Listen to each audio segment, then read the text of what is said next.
doesn't make sense now. Shit just got real, things are getting intense now. I hear you talking about we a lot, oh you speak French now. Giving me the sign, so I gotta take a hint now.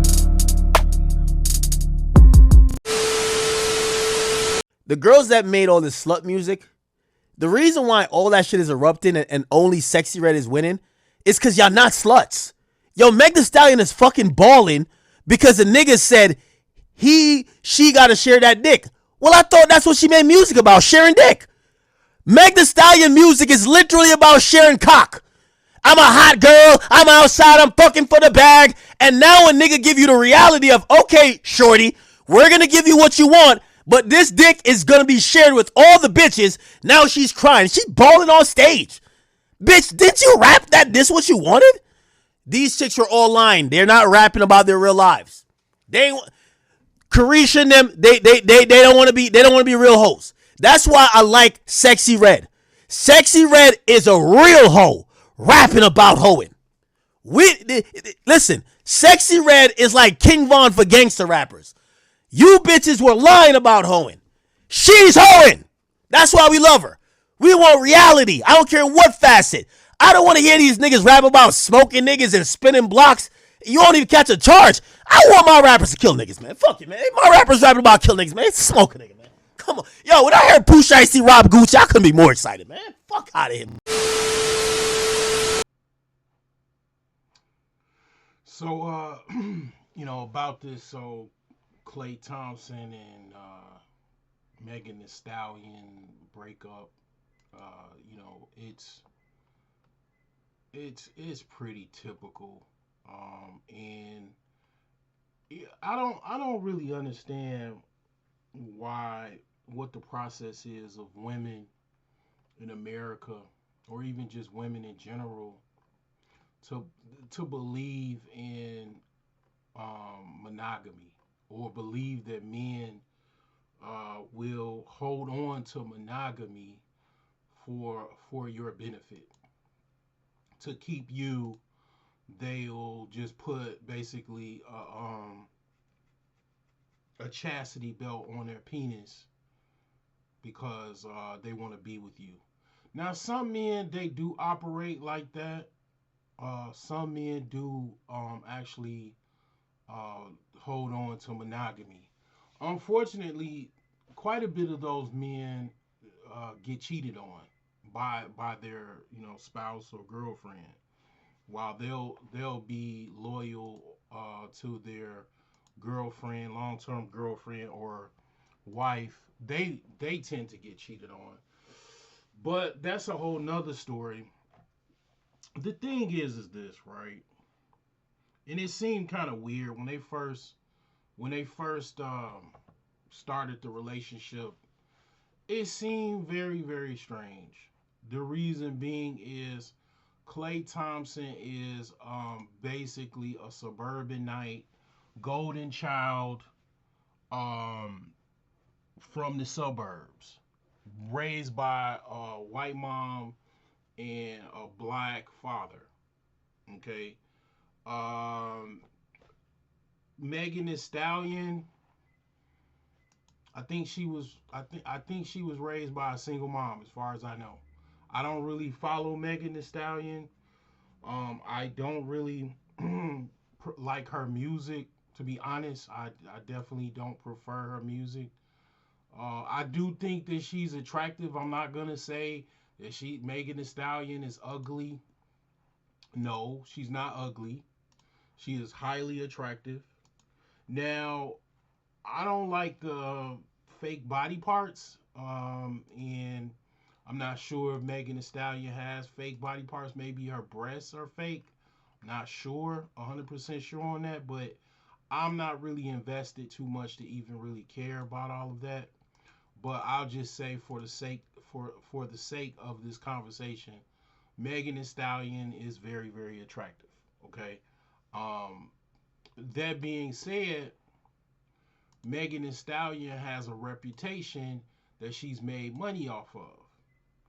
And not only has she made money off of that reputation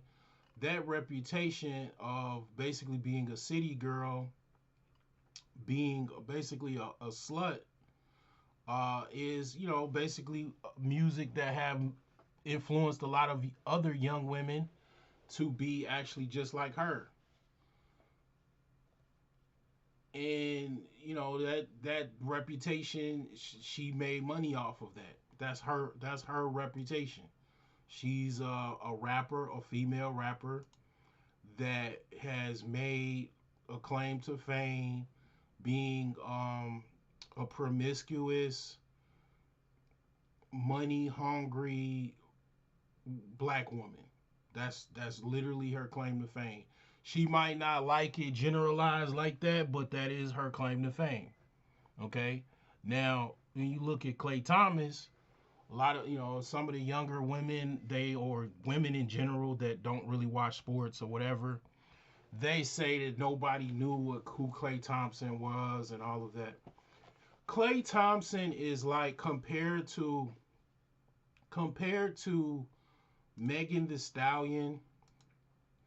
Clay Thompson is like a god compared to Megan the Stallion. And I'm just saying that in the sense of, a lot of people, a lot of women they're just delusional. They're in their little bubble, and they stay in their bubble every day, and they think how they think based off of what they see and all of that. But anybody knows Clay Thompson was basically on top of the world when he played for the Golden State Warriors. I mean, they won 4 championships. He was like part of they call it the Splash Brothers, where they would just basically, like, just him and Steph Curry, literally their claim to fame, and they literally won 4 championships, with other people as well on their team, but they were just jacking up threes. They would get, like, they would have probably a competition on who has the most threes for the game. And just to point out who else, a team that does that, Charlotte Hornets, and with Lamelo and I think Khan, I think the name is Khan Newport, I think it's German or something, and then a couple other players for the Hornets. But the whole point is, this man has won NBA championships. He's got basically gold medals from the Olympics. He's got all kinds of awards and salutations behind his name for winning. Basically being an all-star basketball player. Now his career has declined over the years. Got traded. He's got injuries. He's older. Okay. His notoriety is kind of down in the sense of how famous he used to be, I will say. But the thing is this. It seemed weird to me when they first was together, because it's like you have a ratchet black woman that is basically with a suburban golden child black man that's biracial. And if you want the reason why I'm saying golden child is because he's light skinned and biracial. Hey, if you want to associate that with that, that's fine. Okay. But the thing is that is what a lot of women want. They want white men, and they want light skinned black men. A lot of black women, they like light skinned black men. Okay. You have to talk to them about that. But the thing is it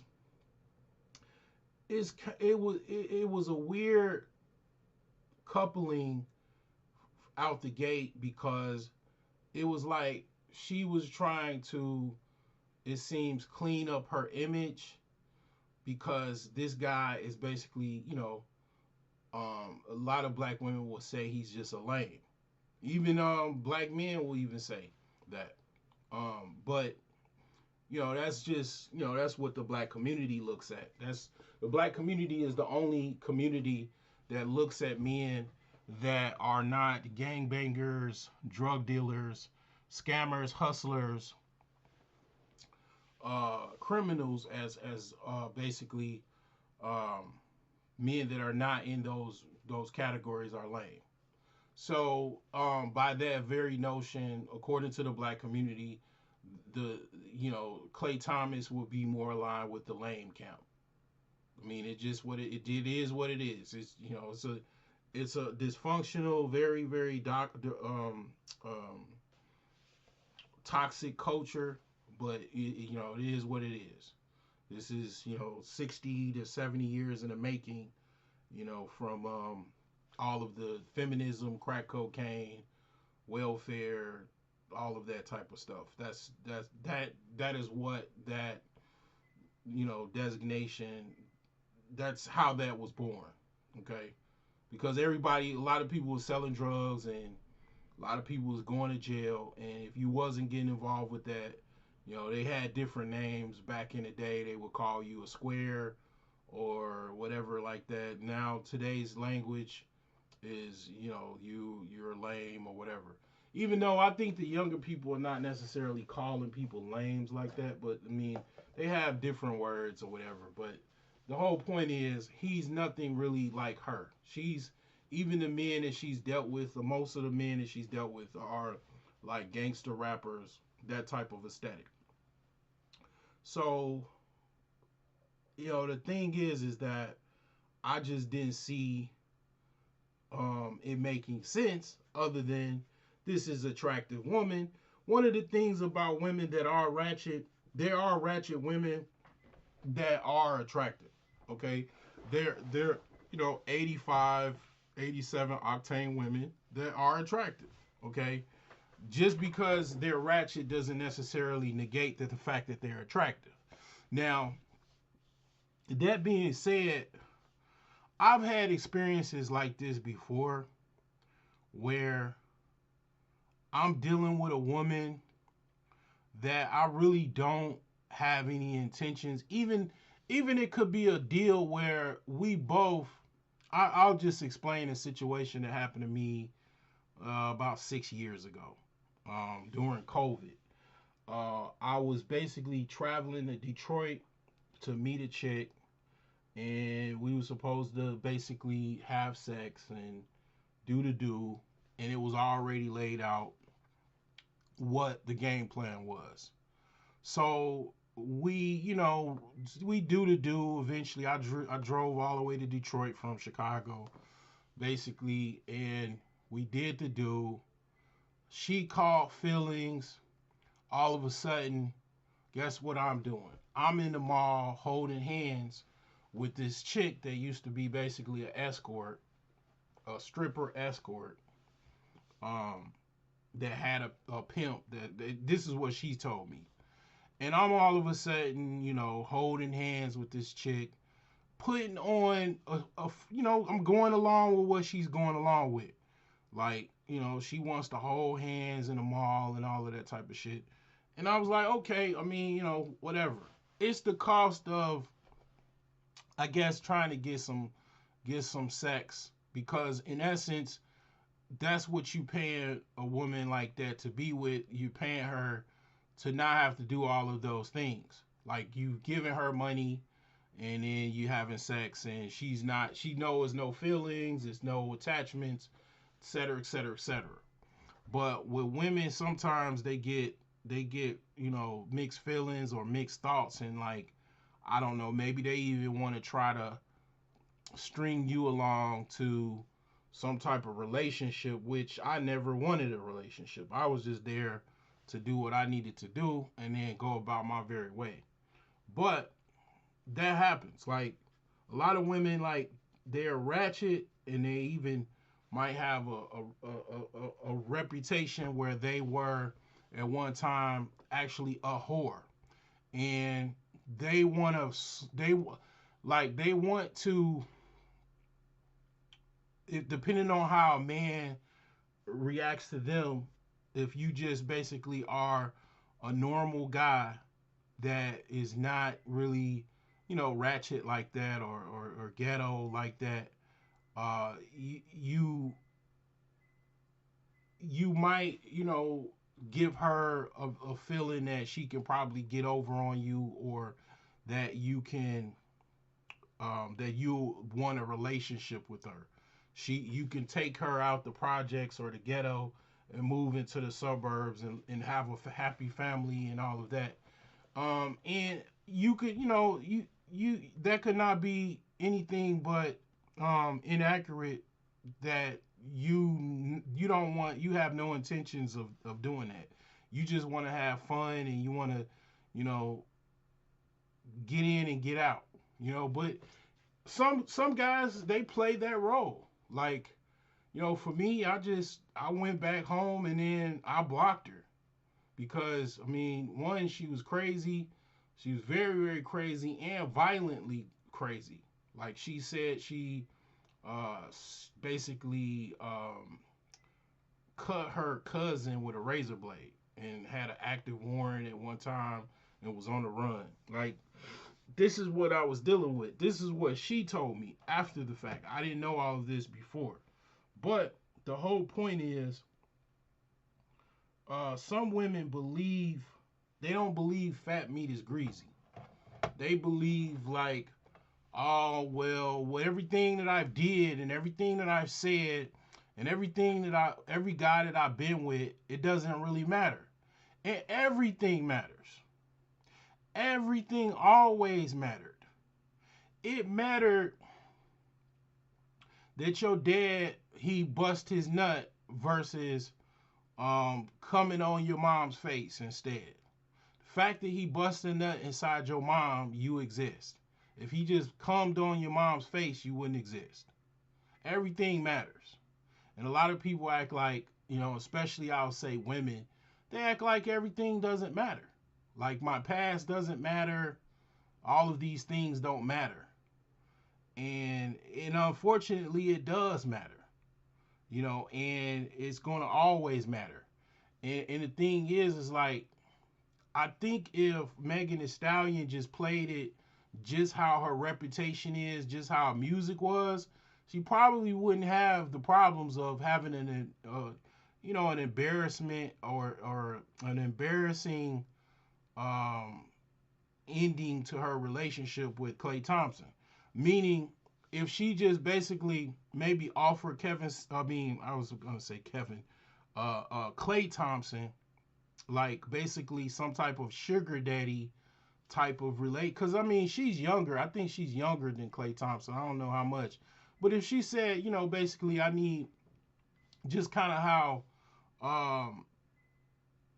Young Miami had with Diddy, where she was getting $50,000 a month, and they were, having sex, and having some type of relationship or whatever, sexual relationship. If she would have just kept it like that, I think that it would have been more acceptable for both parties, because basically, I think sometimes, like I said before, some guys, to get with sluts, sometimes we pretend that we'll throw a carrot for a long term relationship. Now, I don't do that, but a lot of guys do that. They will dangle a carrot over a woman's head, that basically they want some type of traditional relationship. They'll have Thanksgiving dinners, Christmas, dress up, look alike, photos and cameos and shots on Instagram, all of that, pretending that they want some type of long-term relationship that will later end in some type of marriage or something like that. And women eat it up. Women eat that up, in twice on Sunday. And a lot of times, women don't understand is that guys can pretend just as much as you want to pretend. It's many men that have. I mean, I don't know how many times I have, play house with a hood rat, or a rat, basically a hoe. I mean, playing house with a hoe. A lot of guys do that. Like, I mean, you know, even some guys even marry women like that. They'll marry a woman. They'll take it all the way to the altar and marry a woman, because they want free access to sex. Like a lot of women don't really like they understand, but women really one of the things I'll say about women, women really don't understand how horny men get, how often men think about sex, how often even men how much men prioritize sex. The reason why women don't really think about it is because generally women don't have a problem getting sex. That's not a problem for women. But with men, that is definitely an issue. It's not easy to get sex as is as women have it easy. Women have it easier to get sex, way much more easier than men have it. So, basically, because women get sex so easily, they don't value it. It's like whatever you get, if you think about something that you get and you get it easily, like it just no problem. Like whatever you do, like it could be, for example, a lot of people in America they get food easily. If you got a big family and your parents are still alive, you just go over your mom's house and get a plate, or you could raid her her cabinet or her refrigerator, and then you can take some stuff home, and then you got free food basically. Well, that's how women look at sex. They look at sex like free food. They don't really value it. So when they look at men, they don't really understand how much men have it hard to get certain to get sex. So they don't think that it's a big deal. And them not thinking it's a big deal, they don't understand the reaches that men go through, or the levels that men go through to get sex, or even get sex from other women, because it's not like men have sex with other women because they're disloyal, or they want to be disloyal, or they have some type of like personal reason why they're having sex with other women. Men like having other sex with other women, just like you would if you, okay, let's just say for example, you had a hamburger and french fries, and then 2 hours later you see a piece of steak with some mashed potatoes and whatever side that you enjoy. Of course you want to eat it. Even though you technically just had this hamburger like 2 hours ago, you definitely you wouldn't mind eating that steak as well. That's how men look at sex. It's like another meal, or a new meal that they've never had before. And a lot of women really just don't understand the biology of men. They don't really understand because they really don't have to understand. Like really pretty much the average life of, and especially an attractive woman, the average life of an attractive woman, she really does not have to worry about a lot of things until she understands that she need to. Like the smart women understand, okay, I really do need to get out of this delusional bubble, and I really need to, like, because women to a certain extent, basically, in a nutshell, they kind of need to be red pill as well. Like they need to understand men, they need to understand who they are as a woman and how they fit in society and all of these things. It's to their advantage as far as when they get older, and especially even younger, so they don't get lost in the sauce. But a lot of women don't really have to become red pill or conscious, because pretty much life for a lot of women is on easy mode. They can get sexual access easier, so they can technically in their mind, and they don't really understand it until they probably get older. I don't know, but they can actually get men because if they give the man that they want to be with sexual access, most men are not going to walk away from sexual access. Even if they want to get another woman, they'll get that other woman all the while maintaining the sexual access that they already have.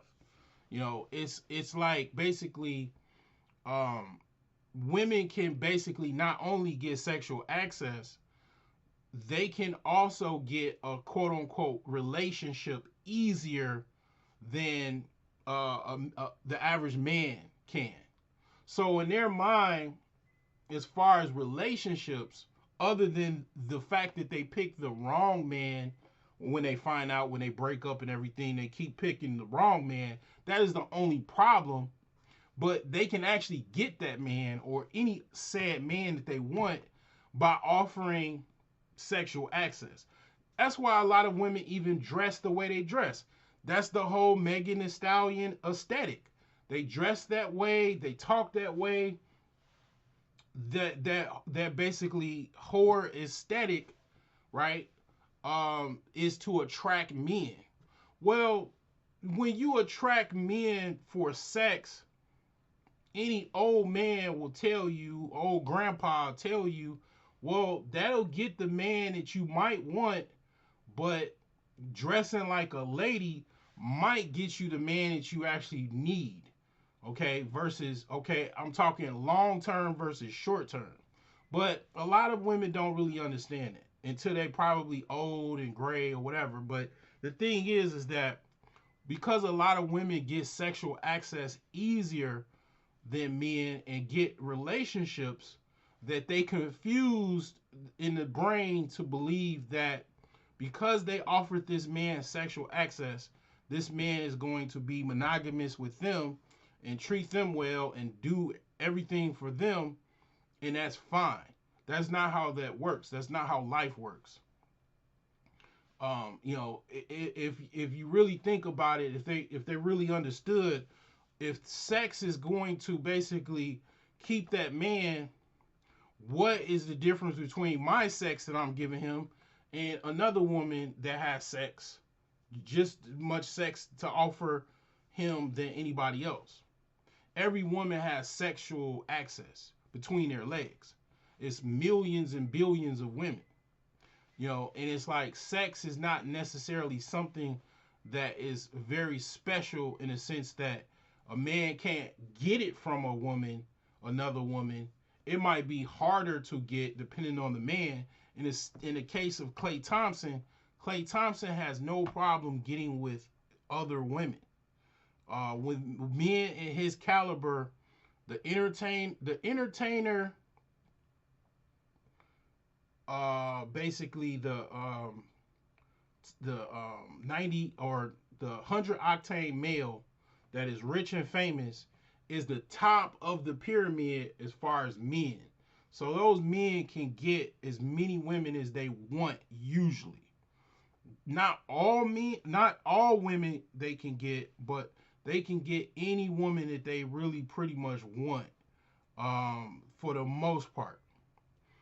And that's more than enough to get, basically with as many women as he wants to be satisfied with. And those men can get that very easily than the average man. So also being rich and being rare, because black men that are rich and famous are rare in America. They're not plentiful. It might seem so because you watch TV and you watch social media and everybody's rich on social media and on TV, but it's not true. It is very rare for like black men that are like millionaires or above. In the case of Klay Thompson, he's a deca millionaire worth basically over 50 million or might even be worth over 100 million. I'm not sure his net worth. I want to say probably in 100 million, which will um be like 8 figures. And 8 figure black men are very, very rare in America. I don't care light skin, biracial, dark skin, brown skin, they are rare. And those men are the most sought after by all other women as well. And then also they're rare. And a lot of times black women don't understand. They do understand that they're rare, but they just don't get it to the point where they don't believe, okay, the average guy will probably most likely in their eyes cheat on them. What makes you think of a guy that's worth over $100 million and is a future Hall of Famer, world champion 4 times over, and gold medal Olympian is going to be monogamous? Biologically, it wouldn't even be in his best interest to be monogamous, because for men, our job is to spread our seed. And when I say spread your seed, I'm saying spread your seed far and wide, so you can have a whole bunch of yous left when you die. That's the whole biology of men. I don't care if it's a poor man or a rich man. The rich man can actually pull it off because he has the money to do it. He can take care. He can hire a team, a team of nannies, a team of babysitters, a team of chefs, a whole bunch of houses. He can get a big ass mansion with 20 bedrooms and put all of the children, all of the women in one house. He has the money to do it. This has been going on for tens of thousands of years. I mean, ever since there were civilizations, like, men with means always had the most women. I don't understand why. I mean, I do understand why black women don't understand this, but it's just like it boggles my mind. Even I am not even a millionaire. I have no millions whatsoever. I'm not monogamous. I mean, shit, I'm not getting Klay Thompson numbers, but I'm doing it. I'm doing, little old, you know, very, I'm not broke, but you know, I'm not rich either. I'm probably more closer to broke than rich. Okay? Like, I mean, as far as my finances. But even me, I am definitely fucking, not monogamous. And it's not, I'm not, like I said, I'm not pulling off Clay numbers, but I'm definitely doing whatever I could do. And I've done quite a bit. But the thing is the point is, what do you think if I was worth $100 million? What you think, it would be less women or more women? Okay, obviously fucking more women would be my reality. And I don't understand why women don't understand that. And it's beyond me, because obviously a lot of women just don't understand male nature. A lot of women just don't understand male nature. And the thing is this, like, as far as Megan Thee Stallion is concerned, and Klay Thompson, I mean, like, do I agree that Klay Thompson, he did everything right? No, I don't agree with that. Even if Alan Roger Curry was still alive, I'm sure he would chime in on this as well. He didn't agree with men fucking lying to broads. He did not agree with men lying to women, telling them, leading them on to that they were having some type of monogamous relationship, and basically you know, going behind their back and sleeping with other women. He didn't agree with that. His approach was, if you wanted to do that, tell the woman up front that you are going to do what you're going to do, and let them give you a choice if they accept it or not. That was how he rolled. That was his thing. He thought men that basically were not upfront with women and basically cheated on them behind their back were basically beta males. That was it. That was his words. Okay. Now, I think the same thing. I even told women that I've, wanted to have a relationship long term, might have went to the altar or whatever. I am not monogamous. I had to tell them. I had to bust their bubble and I had to stand on it and tell them I'm not monogamous. Okay? I need at least one more woman for sure. And that has, definitely have left me, basically without being with a lot of women because a lot of women don't like that. They don't like that setup. And, the thing is that it's not your job to worry about that. It's your job to tell them how it is so they can say yes or no. If you go the other route because in your mind you just want to you want to have sex with them and enjoy them and then, have something on the side, that's not the right way to do it. So, is there some negative karma that may come on Klay Thompson from this? Possibly.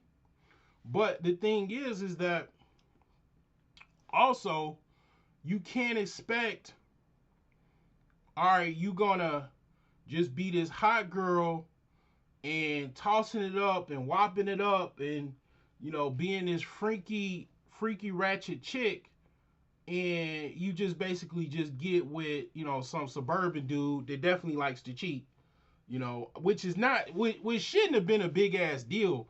Like a lot of women really like if women and some women do this, if women had trained themselves to not worry about men cheating and they get those men that those top tier men, and they just don't worry about that shit, their life will probably be a lot better in a sense of as long as they don't get any STDs or anything from the guy coming bringing it back to them, like they would have long-term relationships with these men and they would have both children, basically all parties involved will have still a stable household.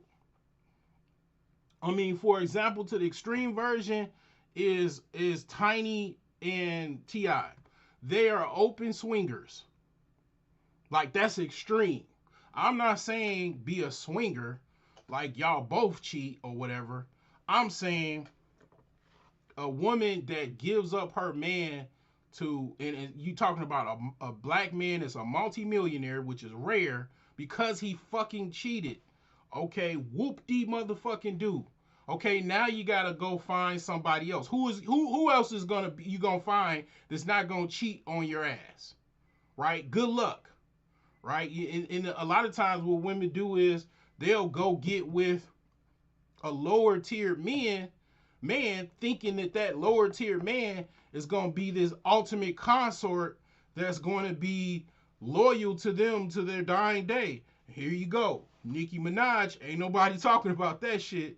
But her fucking husband, they're going through probably a divorce because his broke ass cheated on her. Even she's a multimillionaire. He's broke. He went back to live with his mom, basically in the ghetto in New York somewhere, and he cheated on her. So you got a broke man that cheated on a same type of person, type of caliber person as Nicki Minaj, which is Megan Thee Stallion. They all pretty much the same and same aesthetic, right? She get cheated on, and then Megan Thee Stallion get cheated on by basically a multi-millionaire future Hall of Famer. Okay. Some women just put them all in one basket and it's like, oh, he cheated, throw him out. And it's like, that's not smart. This is not smart. Like, some women will not agree with that, but the thing is you gotta understand, like look at the case of Cardi B, which a lot of these, like, I ain't gonna lie, a lot of these ratchet this year has been terrible for ratchet female rappers. It's been terrible. I mean, you look at Nicki Minaj, look at Cardi B leaving her husband, Offset, probably because of the gambling and the cheating, and then what she go do? Get with another motherfucker that is like a super cheater. I mean, like, I mean, dude had a baby with her and then had three other babies the same year. Like, I mean, it's just it's just hilarious. Like now, you don't think that for one second these women are brainiacs. They're for sophisticated, highly philosophical women. No, I mean Cardi B was used to be a basically she was basically a New York blood and a stripper. She worked her way out of the strip club to be a rapper. Like she basically I think she was working with a Chicago rapper, King Yella. She put him on game. He put her on game. She got a spot at Love and Hip Hop, and the rest is history. And the thing is, like, yeah, she left him for another motherfucker that is like an extreme version of him. So it doesn't make sense, right? But people, everybody has free will. But the whole point is, yeah, this has been a very, very terrible year for the Ratchet Rapper. The only one holding on left is Glorilla, and you heard what happened with the post interview that Brandon Ingram did. He's basically saying this bra is annoying me. She's like super annoying. Like he's when she's around, he's going to sleep. Because for whatever reason, he's not having a good time with her. So, that's not a good sign. But the whole point is, yeah, this is a very, very terrible year for the Ratchet Rapper. A lot of guys like myself that don't really like these Ratchet Rappers. I mean, I ain't gonna lie, like it's kind of it is kind of enjoyable to a certain extent. The only thing left is to see these chicks actually go broke and go back to working at Walmart. Like, I mean, the money ain't gonna possibly last forever. We gonna see how this gonna work because they still holding on, but yeah, the whole relationship stuff and these women are all post wall, so getting relationships post wall is definitely harder for women to do, but it is what it is. I mean, I don't really care. I'm not invested into that. Just don't, it is what it is. These are my true, genuine thoughts. I mean, I might sound like a little hater, but it is what it is. I just don't like ratchet rap. I think it's basically a psyop that's funded by certain organizations and certain groups, and it just undermines the black community and whatever sophistication we did have or had. I just don't like it. And these bras, they were broke, so they were convinced to be a rapper, and then they were able to make it. A lot of ratchet rappers. How many ratchet rappers did not make it? They're still in the hood, rapping. So it's like they were one of the few that were able to make it. But the whole thing is that a lot of these women probably need to be red pilled, possible even go to church or something, to kind of brand change and just change their life, because I mean that's just the only thing that's left. Obviously they looking ridiculous. It just kind of fits in with the whole aesthetic that they're talking about. Okay, you talking about being a hoe and a slut and promiscuous and all of that. Well, that's all of that leaves you with a lot of sex and a lot of babies. Doesn't those things don't equate to marriage, long-term relationship, a very marriage. I mean, everybody has, mostly everybody has their own type of marriage, but marriage tends to be boring, and it tends to be something that people do to, as far as a business move. It's like, it's a multitudes of things.